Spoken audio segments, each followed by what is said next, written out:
ಚನ್ನರಾಯಪಟ್ಟಣದ ಗಾಂಧಿ ವೃತ್ತದಲ್ಲಿ ವಿಘ್ನೇಶ್ವರ ಮೂರ್ತಿ ಪ್ರತಿಷ್ಠಾಪನೆ ಮಾಡಿರುವ ವಿನಾಯಕ ಗೆಳೆಯರ ಬಳಗದ ವತಿಯಿಂದ ಅನ್ನದಾನ ಏರ್ಪಡಿಸಿದ್ದು ಶಾಸಕ ಬಾಲಕೃಷ್ಣ ಭಕ್ತರಿಗೆ ಊಟ ಬಡಿಸಿದರು.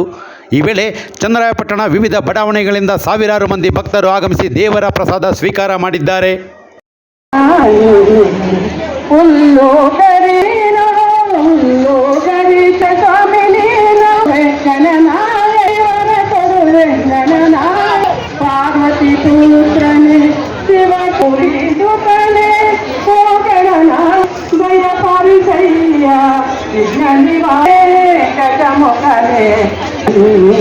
ವಿಜಯ ವಿನಾಯಕ ಗಜಮುಖನೇ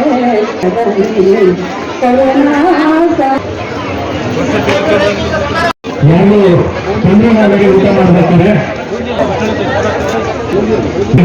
ಸಭೆಯೊಂದಿಗೆ ಇದೆ.